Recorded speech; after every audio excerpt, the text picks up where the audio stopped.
Hello and welcome to the Good Girl Confessional podcast. I'm your host, Sandy Lowres, and the Good Girl Confessional podcast is proudly brought to us by WB40. No, it's not what you think. It's lube for your mind. Women Beyond 40 is a platform for women 40, 50, 60 and beyond. You can check us out at WB40.com. Before we begin today's podcast, I would like to acknowledge the traditional owners of the land on which this podcast is recorded.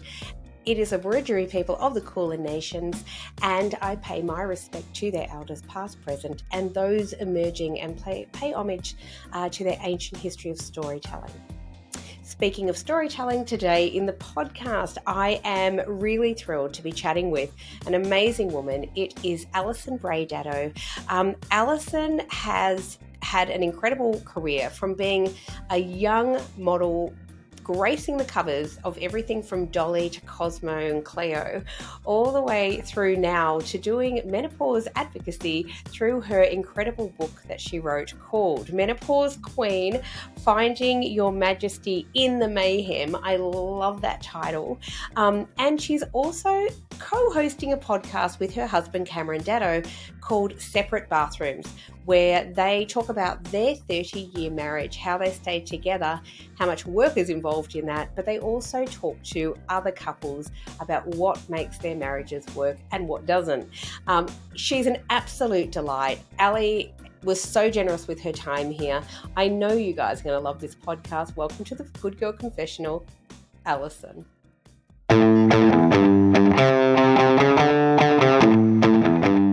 Hey, it's another Sandy here, Sandy Davies. I'm the founder and formulator of Happy Pause Balm for intimate dryness. Find us over at happypause.com.au. That's happypause.com.au. And get some happy on down there.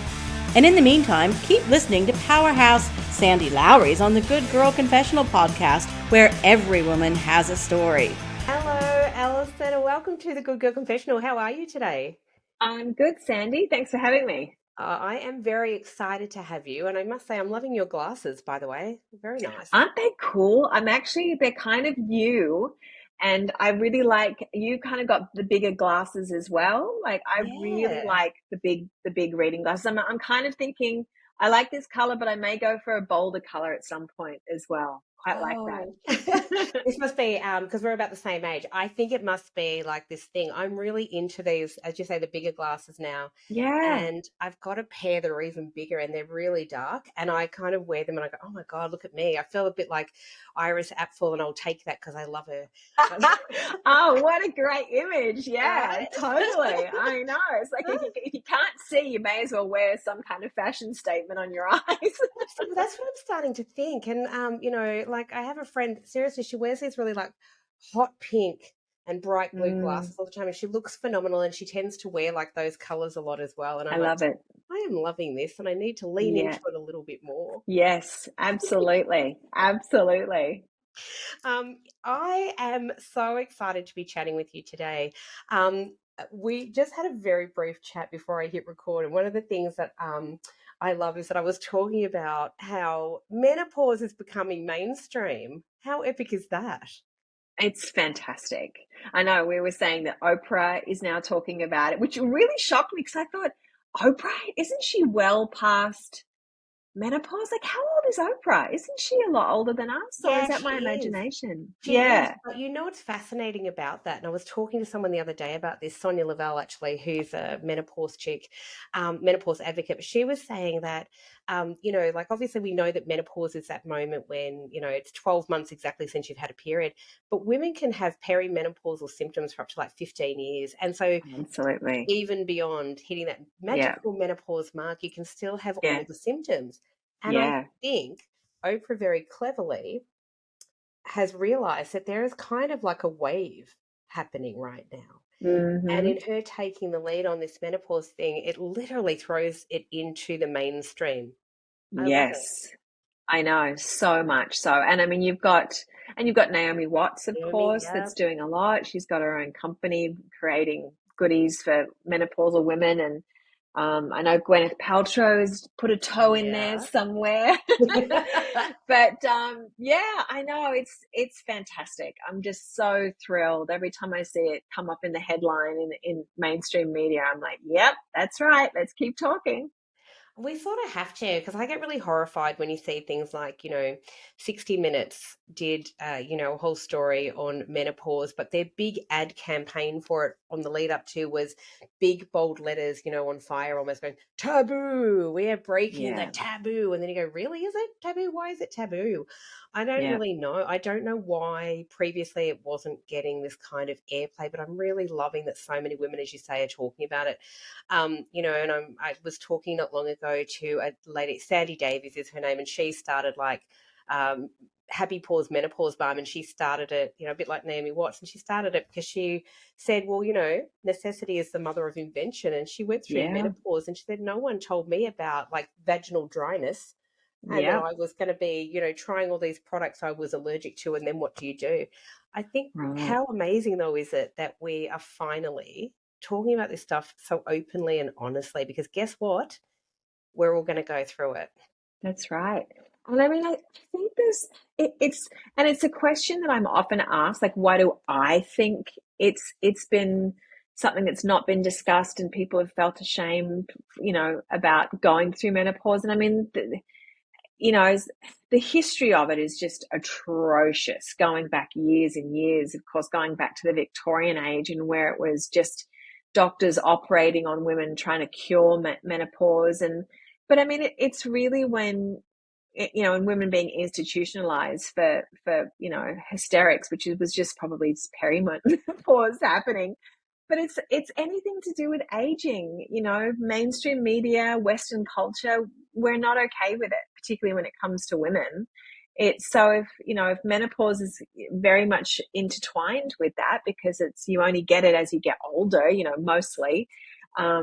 But so I think there's just so much around that needs to change, and just being able to view women as really powerful as we get older and really wise. And I think that if we can start to sort of just hear from women talking about it and see how they've understood it and led their life in a beautiful way, in a powerful way, and they're postmenopausal and talking about things that are really important to them. And I had a breakfast,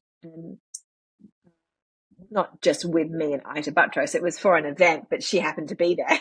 How exciting, because I fangirl over Ita. Like, she is, oh my God, I adore her.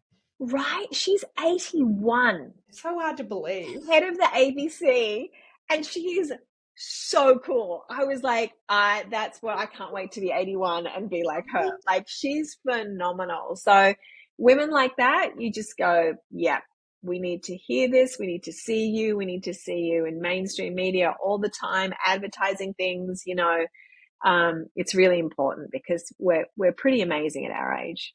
We are all amazing at our age and beyond. That's the thing, right? And beyond, I just went to a birthday party on the weekend for a very beautiful chick who I love, good friend of mine, who just turned 80. And she likes to say she was a 40 times 2 party, because she doesn't feel like, she said, I don't feel like 80. And I'm like, what is 80 supposed to feel like? Like, that's the thing. But there she turned up in her beautiful glittery silver coat and her, like, just stunning. And I'm like, I keep saying to her, I just want to be you, Lisa, when I grow up. That's who I want to be, right? Yep. But we can't, and I constantly say this on this podcast, on my platform, everywhere, because we have a magazine as well. We can't be what we can't see, right? We can't, right? It's very hard for us to envisage being at that age and being dynamic and amazing if we can't see proof of it, right? Yep, that's exactly right. Yeah, all the more important for, the spotlight to be on women of over a certain age. And I'm constantly blown away and impressed by, the more talks I do about the book and speaking with women, and just how, we've coped and dealt and worked through so much, not only physically, but emotionally and work-wise, and pretty much been handling it all. And, so we are the wise women. And there's a lot more older than me who are way wiser than me that I look to. But Yeah, it's just I'm just so super impressed by the women that I've been able to meet.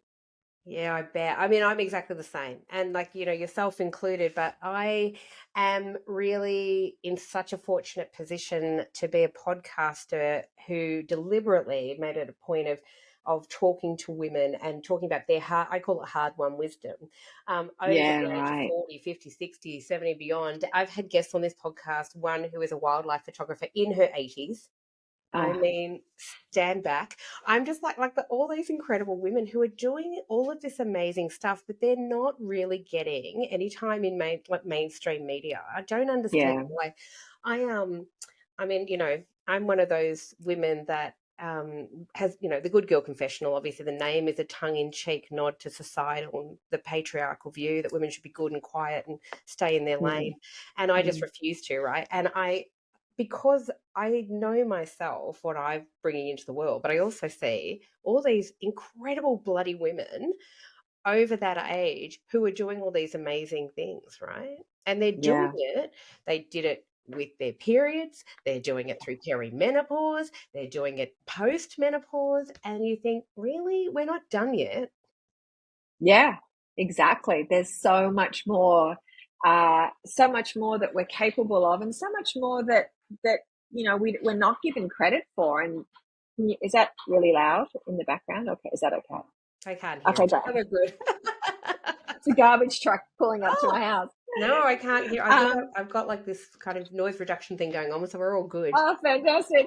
Yeah, no, it's so true. It's so true. And I'm so glad that we've got a podcast like yours that highlight women. It's exactly what we need. So, yeah. Oh, well, I love that you are a fellow podcaster, but before we get into that, I really want to talk to you about your book because you did mention it, and I'm super interested in how the book came about. So you wrote this amazing book, Queen Menopause, and I love this tagline, Finding Your Majesty in the Mayhem, because that really just resonated with me because I thought that's exactly what it's like.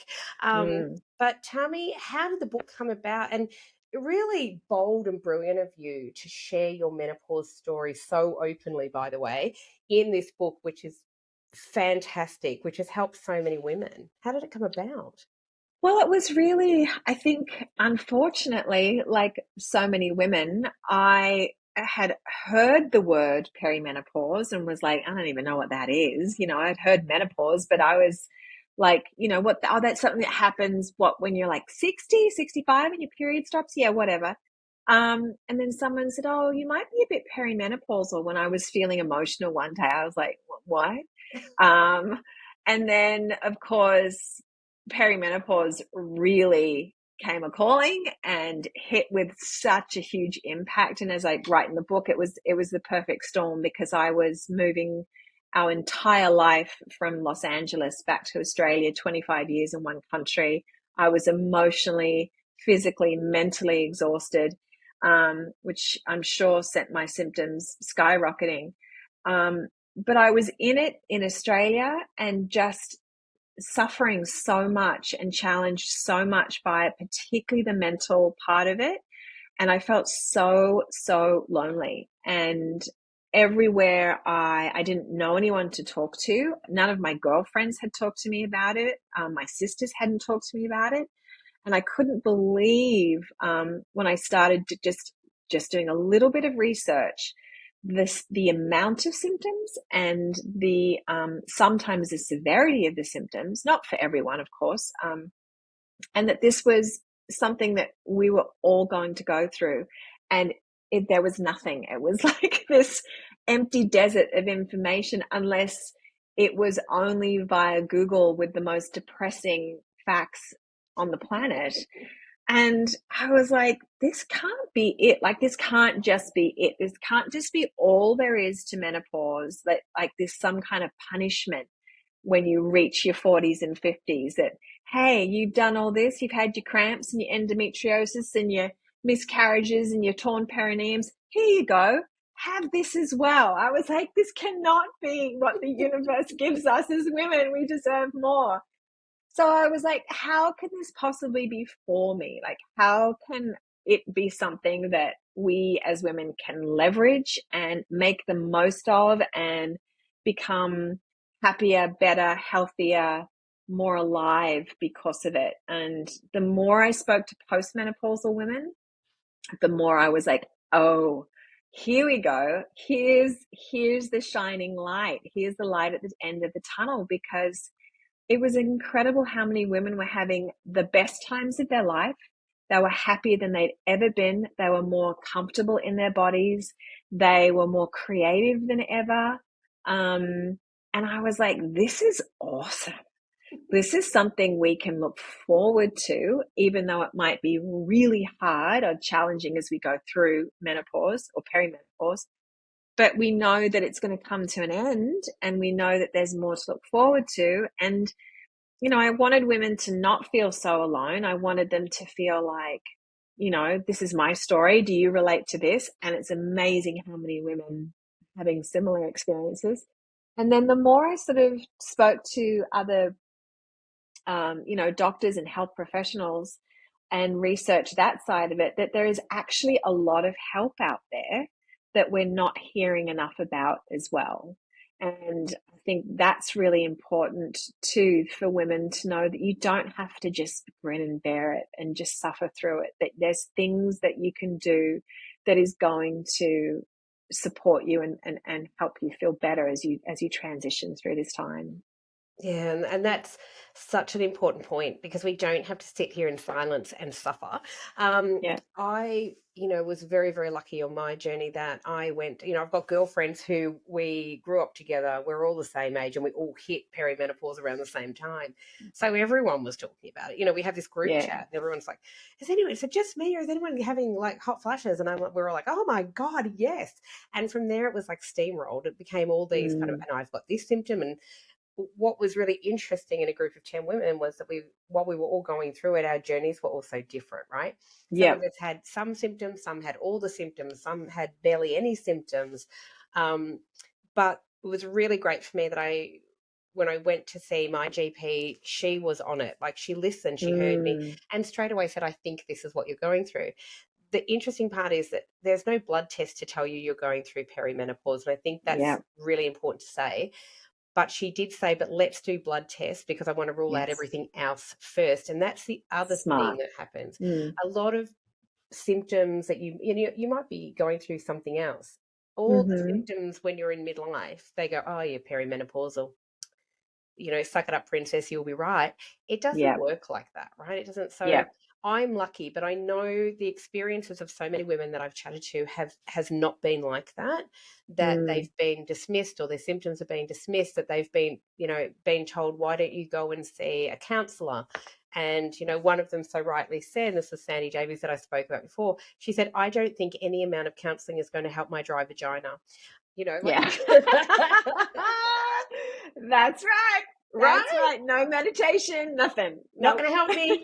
Not going to help me in that department, right? It's not going to make me feel less hot when I'm pulling off layers of my clothes. And I think that that's so really important. But tell us about, I guess, your journey. I don't know, for people who've not read the book, but at what age did this sort of all start for you? And at what point did you finally say, yeah, oh my God, this is what I am in it, and it's really happening now? Yeah. Well, it's funny, because I was so unaware of actually what was happening with my body and what could have been happening for a while. I have 45 in my head, because that was when I first noticed a change in my period. But I kind of go, man, if I could go back to that time, there was probably other symptoms and other changes that were already going on. Like, my sleep was already super disturbed, things like that. So, but 45 was when, my cycle started going crazy weird, that I'd been regular for so long. And then it was, 2 weeks, every 2 weeks, or every 3 months, super heavy. And then, of course, we moved to Australia, and then it was sort of like a cavalcade of stuff. It was the hot flushes, the weight gain, the brain fog, depression. The sleep just was gone. Like, I was lucky it felt like, to get 2 hours a night, if that. body aches. My gut was a wreck. What else? Dry skin. My hair changed. So it was a ripper. It was really, libido. My God, libido was like, what even is that? That was like well and truly like gone out the building. So yeah, I did pretty well. I ticked quite a few boxes on the symptom sheet of menopause bingo. I did pretty well. Yeah, well, you really did. And I related, I've got to say, because I pretty much ticked most of those boxes on the Yeah. the bloody bingo card. But I think you're right. It's really fascinating to me when I look back how long maybe symptoms have been going on that I'd ignored. But one of the things that you say was my cycle was so out of whack. I was trying everything to stop this like consistent heavy hemorrhaging, it felt like. Yeah. Bleeding, right? And I was like, I was exhausted from that because I just, Yeah. you can't bleed that much and then not be exhausted. As a lot of women go through that, right? And finally, like I went out of desperation, I finally had a marina put in. Now that's not going to work for everyone, but for me it worked because it just allowed me to have a bit of a hiatus from that. Yep. But Yep. at the time, no one was talking to me even through that whole journey at that point that this is perimenopause, right? For me, it was almost like I think I turned 50 and I feel like it was like almost like only just, days after my birthday where I had my first hot flush and went, oh, hell. Like, I think I know what this is. But really what was funny, it was a couple of years before that. I had been to the doctor and said, I think I'm going through like menopause. And they were like, what? And I said, I'm really hot all the time. And it's been like this for weeks and I can't get rid of it. But they took my temperature and said, you've got a fever. And and I turned into one of those people who just keeps working through, anyway.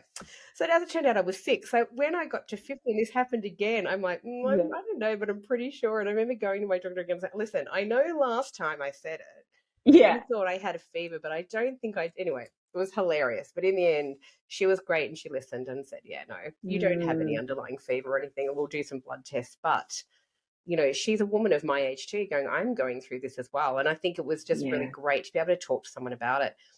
The fascinating part about that was, me talking to her about how much education do you have around this stuff. And she was like, no, you don't get taught much about it in medical school at all. And then recently I put up a video with someone else's video, but I shared it because I thought this is so fascinating. And it was a conference of women, female practitioners in America, and they asked them, how have you seen it? How much education have you had? And they were all really honest, going, no, none, or, I don't know, half a day or half a chapter in a book, or it's really, really infuriating to me, the lack of education for medical practitioners around this subject, because, this is a great fact. Apparently 1 billion women will be in perimenopause in 2025. 1 billion. Yeah. That's a lot of women. And the impact that hormone health can have on you is enormous. It's not just like a little byproduct of being a woman of that certain age. It can really take you down. It can people leave work, their marriage explodes. Rates of suicide are particularly high around this time. And the fact that the medical profession, it's not built in as something that you study enormously is so tragic, and very much speaks to the patriarchy of this world.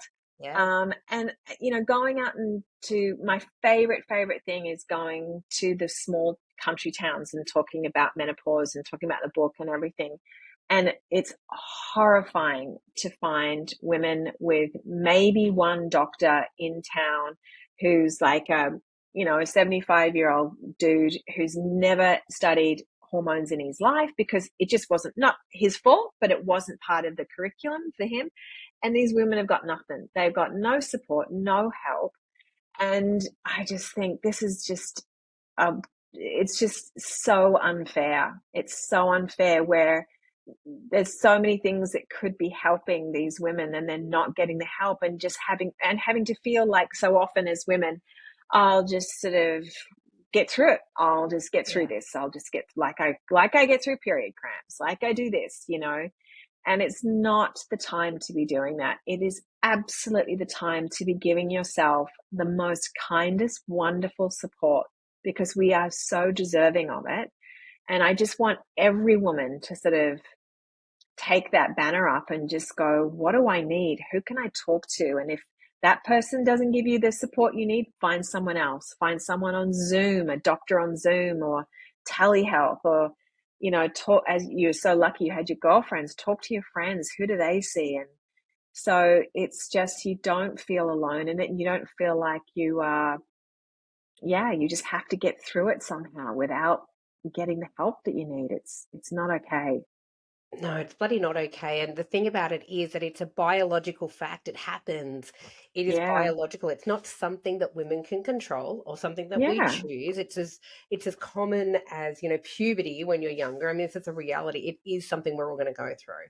And I agree with you. I think for me, you know, there are so many online, and that's a great point you make, because for women who don't have access to really good doctors, or a really good, or an array of doctors, or doctors who don't know anything about hormones, jump online to places like, say, Jean Hales is a really good Yep. source. There's a lot of them out there. Yeah. But look up menopause support online. A lot of these places, there are menopause clinics who will do telehealth appointments with you and talk through it. You can talk about your symptoms. And yes, they might send you off to go and do tests and whatever, because every woman's journey is so different. But honestly, don't sell yourself short. Get online and find those Yeah. places and make an appointment. It might change your life. Um, Absolutely. and there is Yeah. help, right? I mean, for Yep. me personally, I'm on HRT patches. It's been a game changer for me. I Yeah. Good. understand that that's not for everyone, and I do understand that there are some women who cannot go on HRT, but there's a Yep. lot of other things that can be done, and a lot of other support you can be given to go through that journey. Absolutely. And the more I talk with, you know, health professionals, and if you have access to being able to go on HRT, go on HRT. It is absolutely safe, if unless you have, of course, been diagnosed with cancer, and it of course it doesn't work across the board for everyone. But the idea that it's not safe is not true. And it's actually, they're finding that HRT is really amazing for future proofing, you Yes. know, for helping you with cardio health and bone density and dementia. So that's something that I'm only just learning about now, which I'm like, I didn't have that information available to me when I was going through menopause. I just went my normal route, which was naturopathic, which was great. And I got a lot of help. But if someone had said to me, oh, HRTs is going to help you with this in the future, I'd have been like, sign me up for that. You know, it's like, where are we getting this information from? So, yeah, I think there is, and you can do a mixture of both. Like, you can do naturopathic and that. You can do your yoga. You can do no HRT and do it all naturopathically, and keep changing your medications however you need to suit yourself. But yeah, it's definitely something that needs to be prioritized, for everyone, everyone around you, everyone going through it, and particularly for yourself to prioritize it, because it's the rest of your life, and you want to be able to enjoy the rest of your life. I mean, that was really what was clear to me, that I want to be, a grandma. I want to be around for my grandkids and be vital and lively for them. And so now I've never, as I say in the book, I've never been healthier. That's what menopause gave me. It gave me my health. And I'm really grateful for that. Yeah, I love that you talk about that. But the other thing that this kind of transitional time in our lives gives us is a lot of bloody wisdom as well, right? Because Mm, I think it is a time where we need to, for the very first time, focus on ourselves and what is it that yeah, we need and to be healthy or happy. But also, too, by the time we get to this age, right, generally, for a lot of us, we're in the sandwich generation, aging parents, raising kids, all of that's happening. You know, I'm in a situation now where I've got 3 grown-up children, and my parents have passed away, and I had this like kind of space in my life, and as you say, to become more creative than I've ever been. And so while I'd always been a writer, suddenly, I started a bloody magazine, and I became a podcaster, and I just did stuff. And I see a lot of women doing that, like whatever. yeah, I'm not necessarily being a podcaster or starting a magazine, but doing really cool stuff. yeah, yeah. And changing careers Yes. and going, and that's the way I feel. Like, people say, oh, what do you want to do? And I'm like, you know what? I actually don't know exactly what I'm going to do with the rest of my life, but I might try a few different things. I never would have done that in my 30s. I just would have thought you pick a career and you stick to it, right? But now I'm like, I'm so not afraid of going, yeah, I might try doing that and see how that goes for me. And because it's like, why not? Like, why not give that a whirl? And that's the freedom that you get as you get older, of like giving it a go. And that's where it's so exciting to see women taking charge of their lives like that. Yeah, and it is this kind of freedom all of a sudden of not. I don't like to say that we don't care about other people's opinions anymore. I'm not sure that's necessarily true. I think we care less about the judgments of other people, and we care more about, what do I really want? Well, what makes me happy? And about, I don't feel the need to be a people pleaser as much as I did in my 20s and my 30s, for example. Yeah. I mean, people pleasing has been a through line for me for so long, and it's still there to a certain extent, but I've also kind of I've given myself permission to be the people pleaser as well, because it's like the people pleaser also is, how I'm kind and how I'm generous with people and how I do want to actually please people. That's something that really brings me joy, but not at the cost of myself, which I was always right operating from. So, but yeah, I agree with you. Like I still get affected by people's opinions. Absolutely. I get the trolls and stuff on Instagram, but, there's so much less so than what I used to. And particularly the freedom that I feel now about, the shape of my body and, wrinkles and lines and stuff like that, where it's completely transformed into, but how are my legs feeling? Are they working? How are my knees today? Do I need to do anything to make them feel better? It's not like, how do I get a thigh gap? It's just, how am I feeling? And oh my God, that is so freeing. That's so freeing. And coming from a background of modeling where it was so about how you looked and always being held up as this idea of what a beautiful woman or a pretty young girl looked like. And it's like, I just think it's so much easier to just be thinking about, I don't know, what do I want for dinner that's going to make my tummy feel good? Not like what's going to drop 60 kilos in 2 weeks. I don't want to know. Oh my God, I love that. I think one of the really important things that I did when I started my magazine was exactly that. Like, there is no diet, there's no body shaming, there's none of that, because you realize, at a certain age that for a lot of us, some stuff is unattainable. I'm 5'2", I'm never going to be 6 foot, even if, no matter how hard I wish it to be, it'll never happen, Alison. This is true. But also too, I think that there is this thing about going through perimenopause or being in midlife of, getting to a stage, hopefully, where women can start to accept their bodies for the body that they're currently in. We've got to learn to really appreciate and love the skin that we're in currently. And that's not to say that you might gain weight, lose weight, whatever may happen, but you've really got to, as you say, honor this kind of vessel that allows us to go through life and allows us to do things, right? Yeah. I mean, if you're able to have, your health, your health is everything. That's far and beyond any six pack, like I just don't aspire to that for me at all. And I want to be healthy, and sure, being fit would be great. If I don't know, I can't really get super fit anymore. Just like, I'm like, I just don't want to do 6 days a week at the gym for 3 hours a day. I never did that, but I'm like, that is of no interest to me. If it's your interest, great, go for it. But like, I'm so happy to just go for a really long walk with my dogs and play music in my ears. I'm like, that's my exercise. It makes me happy, and it's not going to give me a six pack, but I'm okay with it. I'm the same. Like, I quite often I do 5 or 6K walk with a girlfriend, and really it's because we get to walk along the beach and we just get to like talk and absolutely solve the problems of the world, right? Solve the problems of the world, and it's fabulous. I'm never going to have a six pack, and I am okay with that for sure. Yeah. I wanted to actually chat about that because it's really interesting, this life that you have had. So you hit the modeling scene so young. You were like 16 years old when you became the it cover girl, really, like Dolly Magazine. And I can honestly remember because I was the same age, going out and buying Dolly Mag. I loved Dolly. Dear Dolly. Yeah.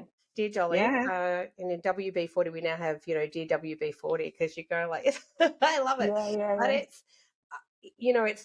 it's fascinating to me that you had this extraordinary modeling career. And it wasn't just Dolly, although I know like a lot of people tend to associate you with Dolly, but you had a Yeah. modeling career that went across a number of publications and for a very long time and was hugely successful.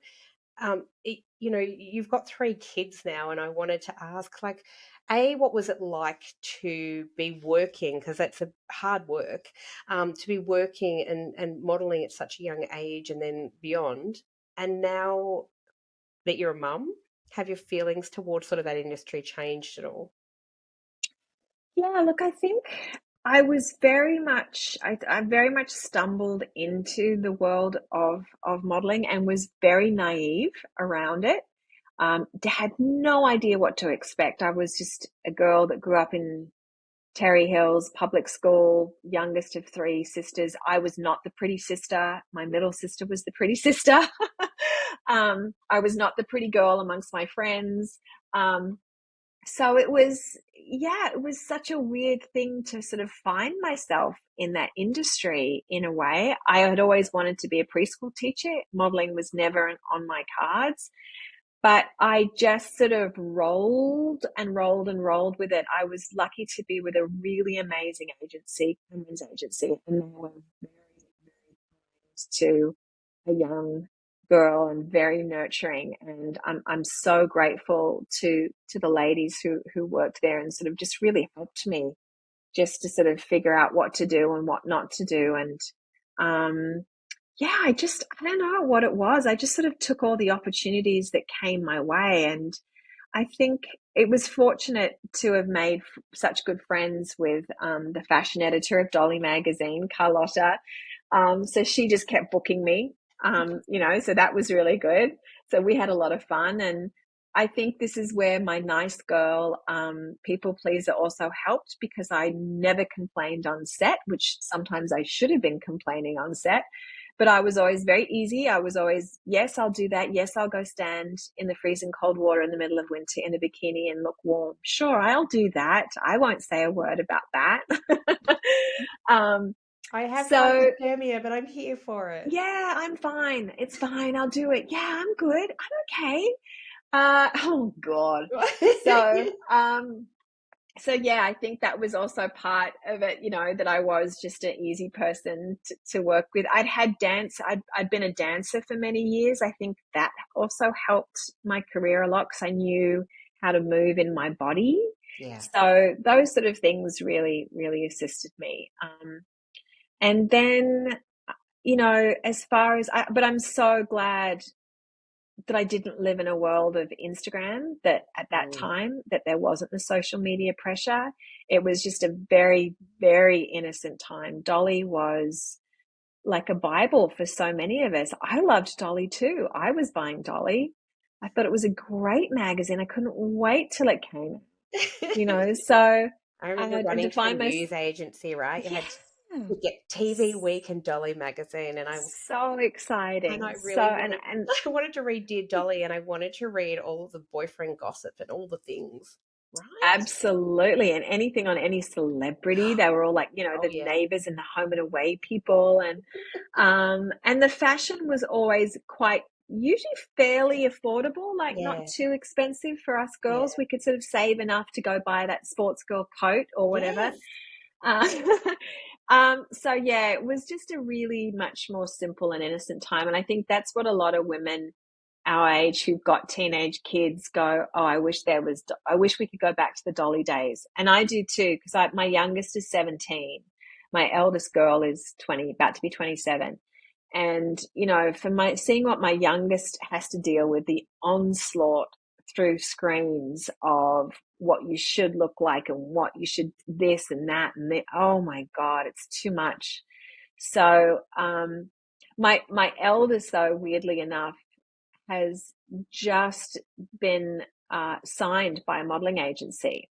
So as I said, she's just about to be 27, which is quite old for a model. But, you know, if there was ever an age that was kind of, I feel more comfortable with her diving into it, it's this age, because she's done a lot. She knows it's just sort of a bit of a hobby for her. This is not going to be her career. But she's going to dive in there and just see if there's any work for her as a 27-year-old model. She looks a bit younger than that, I guess, but yeah. So I'm not surprised. She's got good genes, by the way, because you look a lot younger than your age as well, by the way. So I think, and your hubby looks younger than his as well. So I suppose they've got good genes going on there. So I love that she is going to join a modeling agency at 27.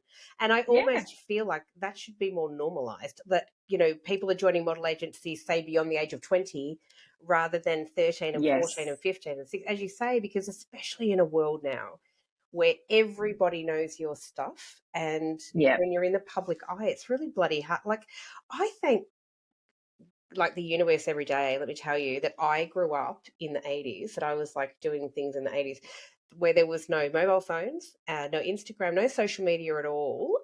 I still had the phone on the wall. Your mates would call you, right?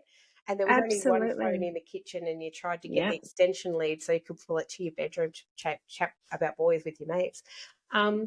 Crazy times, right? I think, you'd take photographs and you'd have to go put it in to get them developed at a Kodak. And hope that one of them turned out okay.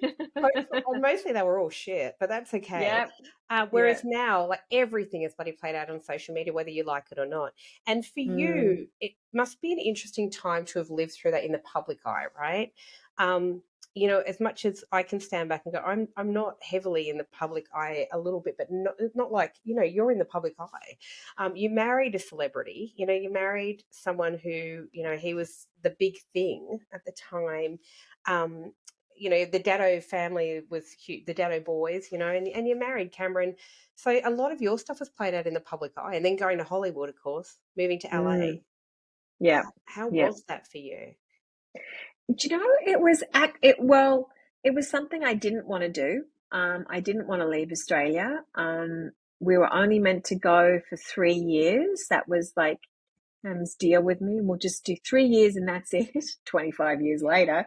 And that was because of a lot of other reasons. And once I sort of settled in and had children, of course, I didn't want to leave where I'd given birth, and formed a community. But it was actually going to America was actually helpful in a lot of ways for me, because I sort of struggled under the glare of celebrity when I was young. I didn't really enjoy it. I'm actually very much quite an introvert in a lot of ways, and I didn't know anyone. I had my friend Carlotta, who was obviously Dolly Mag editor, but I wasn't friends with other models or friends with other people in the industry. And I was just sort of, just like a Terry Hills kind of public school gal that, as I say, stumbled into it. So the glare of the spotlight was challenging sometimes. And while of course there were benefits, absolutely, to that. And financially, it was super helpful. But there was definitely the downside. It was a struggle to sometimes go places with Cam and not have a lot of people come up, and sometimes a lot of nasty comments thrown at me. Not so much Cam, but other women saying nasty things to me. So going to America, I was an absolute no one there, and I didn't go into the entertainment industry.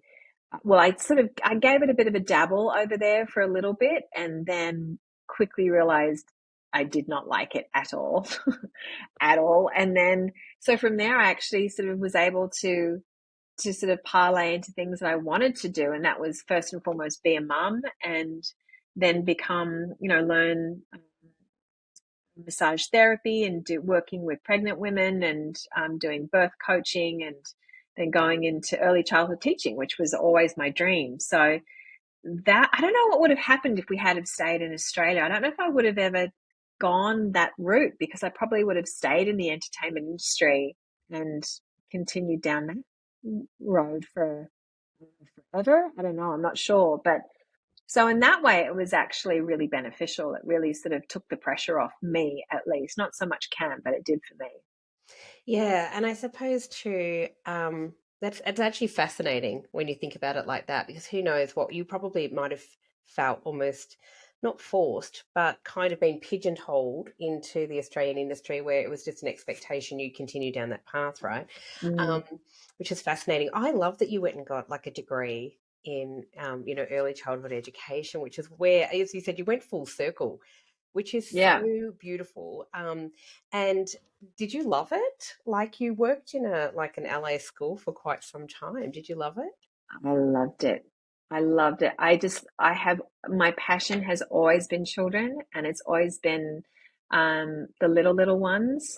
Oh. And I don't know why. I've just, ever since I was little, I've always loved little children.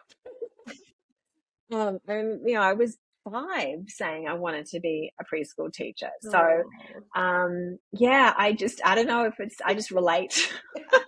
I just relate to small kids. I don't know I what that love says it about me, though.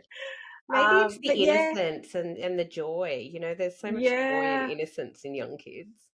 And I mean, talk about not caring about what you look like, or they just want to know, are you kind to me? Are you smiling with me?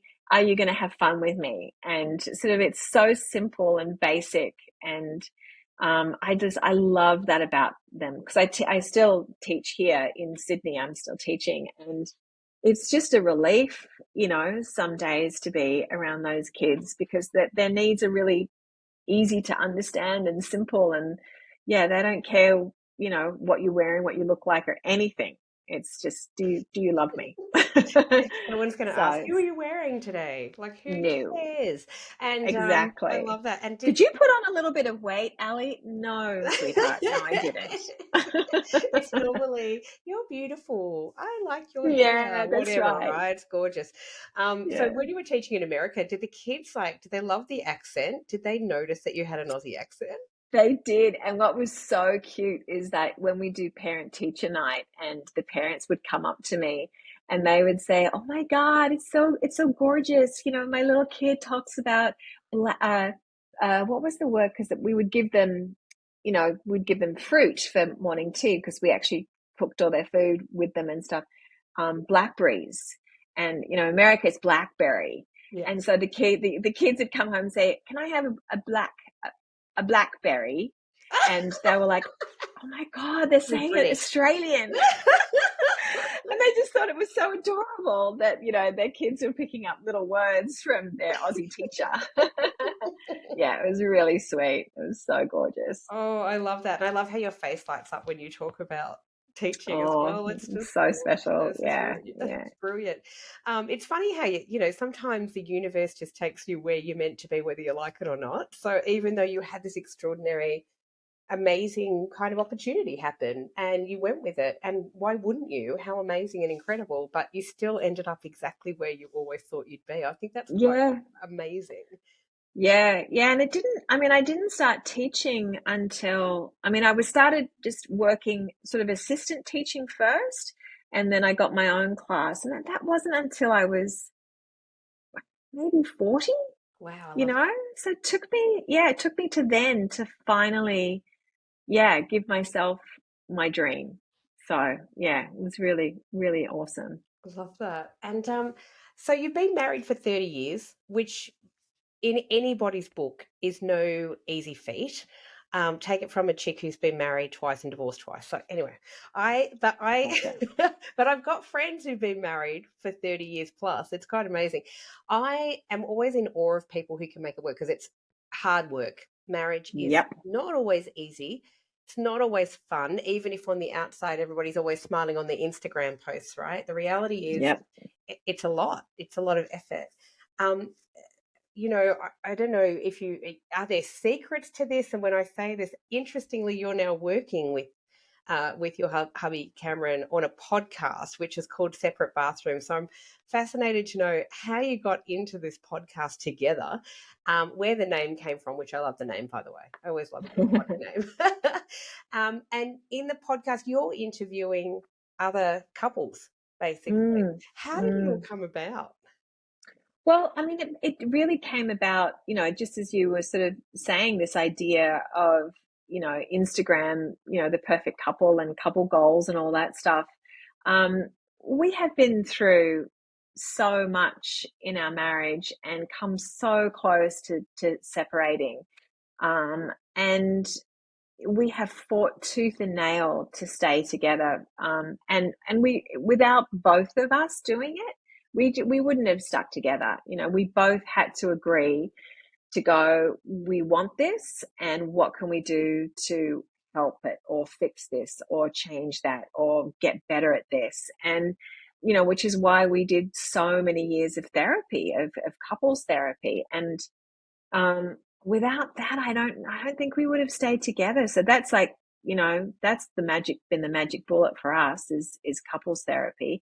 But again, without Cam wanting to do it, it wouldn't have worked. If I didn't want to do it, it wouldn't have worked. So yeah, it's two willing adults that are okay to sort of go in and spend the time and spend the money, because it's not cheap, on something that you want to make work. So, and we both really wanted to stay married, and we had obviously our 3 kids, and we often talk about being grandparents together and how do we get there and get there happily. And so we still dip and dive out of therapy. We saw someone 2 weeks ago because we were stuck. So I think that is, that's something that America very much gave us. This, like, everyone's got a therapist in America. Everyone's got a therapist. So that was a super normal thing to go do. And we're huge promoters of therapy on our podcast because we know how much it worked for us. And a lot of people don't feel like they should or they need to, or get embarrassed about the idea of doing it. They failed somehow by going to therapy. But that was really the premise behind Separate Bathrooms, was to go, well, let's just sort of say, look, this is what we've done. We've been through shit and made it through to the other side, and this is how we've done it. And let's also hear how other couples have survived, really traumatic things in their relationship, the death of a child, prison time, all sorts of things that they've gone through. A lot of, we spoke to a lot of people that have been at death's door. One woman, stage 4 cancer, and how they get through those times. And it's so inspiring to us, and I think it's made our marriage better by listening to these couples. And it's just so beautiful. I love hearing about love. I love hearing a good love story. So and no matter what that love story is, sometimes it's the love story between a couple that break up really beautifully, or between a mother and a son, or whatever it is. But I just love a good love story. So yeah, that's sort of how we all got there. I'm with you. I love a good love story as well. And I love your podcast because, I do have a partner, but, we are not married, but I love the podcast because I think that you guys are so real. Very honest about the stuff that you talk about, and stuff that before I listened to the podcast I didn't necessarily know. Like you have, as you say, this public persona, and then suddenly you're on this podcast and being very real and very honest, just like you were in your book as well, by the way, about your menopause journey and your life journey. I think what's really amazing about that, and I always say this to people, is that, like, somebody asked me recently, I was in an anthology and I was asked to talk about like overcoming stuff, and I had been an abused child, and so I wrote about it. I've talked about it a lot because I'm okay with it. There you go. I'm very big on therapy as well, and I always say to everyone, go do it. It. I think people rob themselves if they're stuck and they don't do it. So that's the opposite side of that coin. But somebody asked me why did you share it? And I kind of said, because what I've learned, here's my hard-won wisdom, what I've learned is that when we are real and honest and we share our story with the world, what happens is we give other people space to reflect on their story and what place they're in, and maybe that helps one person, right? In your case, I do believe that your podcast, which is quite extraordinary, and I'll put the links in the show notes, and everyone should go listen to it if you're in a relationship or even if you're not. I think you learn valuable things from other people's journeys, but it allows other people to reflect. And I know in listening to yours, sometimes I go, oh, I'm a bit of a bugger for doing things like that. No, Yeah. What can I learn from that? Yeah, right. Yeah. Right. But it does help us reflect. I think when you tell your story openly and honestly, it allows other people to say, A, I'm not alone in this. B, I've had all these feelings in my marriage and I thought I was the only one going through it, because people don't necessarily want to talk to their family and their friends when they're going through crap. They definitely talk to everyone when they're happy. Yeah. Right? Yeah. Yeah, Yep. that's right. And it's just the way, for me, it's how I certainly relate to people. When people open up and are vulnerable with me, I just immediately am attracted to that. And it's an immediate way to relate and connect. And, there really wasn't any reason to get on our podcast and present this perfect picture of marriage that's all, rainbows and unicorns and sex every day. It's like nah. Who has that? And how boring would that be eventually? You know what I mean? Yep. You'd be left feeling like, oh God, I can't relate to that at all. All right. So yeah, it was important to us to share, how we feel about it.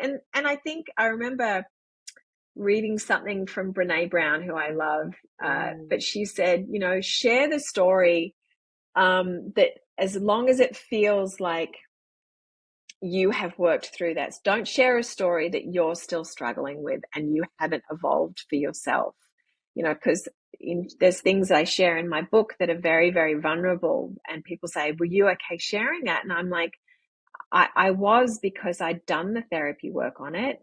I was ready to share it. I felt okay. But if I don't think anyone should share a story that they still feel is unresolved or still causes so much pain. Then you're putting it out to the world for it to be inspected and looked at and attacked, and that may be more triggering than it's worth. So we only talk about things, which is pretty much everything that we're pretty got a handle on, so to speak. Yeah, but other stuff, there's still things that we Cameron and I work on that I'm like, I don't want to put this on the podcast. This is still private. So yeah. And I think that is really important and something that I talk about a lot as well. And of course, when people say, oh, why did you share the story?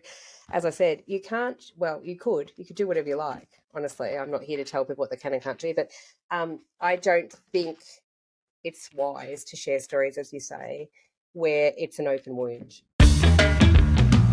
Hey there! When Sandy's not interviewing kick-ass women, she's hanging out with me at Alex the Seal, a podcast about music and nostalgia. I'm Jo Pybus, and each episode, Sandy and I talk about all the songs that got us hooked up, knocked up, and broken up. Do yourself a favour and search Alex the Seal on your podcast app. Love you, Molly. Yeah. So, but is it an interesting journey? Is what I was going to ask. Like working with your partner. This is really the first thing we've ever done together. So it is interesting, and sometimes we are. Sometimes after a podcast we'll feel like have to be a bit of a download because we're cranky with each other. Why'd you say that? Oh my God, I can't believe you did this. There'll be a little bit of that, but mostly it leaves us both feeling that was so beautiful. What a gorgeous story. And yay, let's go get some lunch. And I love you, honey. So it's actually, I think, done more for our marriage than anything. And it's really, it's really nice to work with him because he's been, he's on radio and he's been in the industry his whole life, where I dipped out for a long time. So he's very good and personable and how he can talk in long sort of streams without a lot of ums and ahs. So I'm often like looking to him to go, can you just take the lead on this one? Can you just do the intro, you know? So yeah, it's good. We sort of, as he says, ham and egg it, where I'm the researcher. I normally do most of the research because I actually really like that part. So yeah, I do a lot of the research side of it and get the questions going. Oh, well, it works. And I have to say, it's been so brilliant talking to you today. Congratulations on your amazing book. I hope if people haven't read it already, they really should go out and read it. And I love that it's a book that, you know, will just be the gift that keeps on giving, right? Because you'll just keep reaching other women who are just hitting this sort of stage, which is really nice. But also to thank you so much for your beautiful time. I love your podcast. I feel like everyone can get something out of it and they should jump on. And I will put up all the links in these show notes where everyone can follow you. You've been an absolute delight. Thank you so much.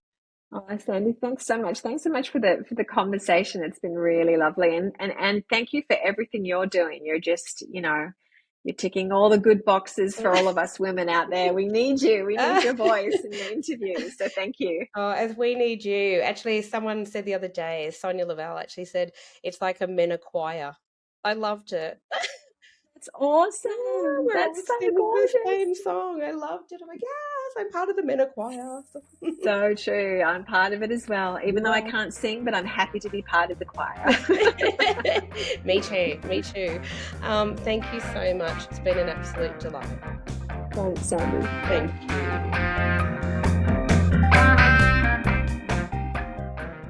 Thanks for listening to the Good Girl Confessional podcast. The Good Girl Confessional podcast is brought to you by WB40, Women Beyond 40 magazine.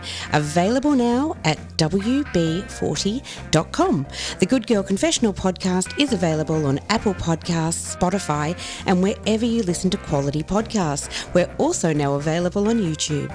We chat with really interesting women about their hard-won wisdom, but it really helps us if you can subscribe, like, and share the podcast. Thanks so much for your support. Bye for now.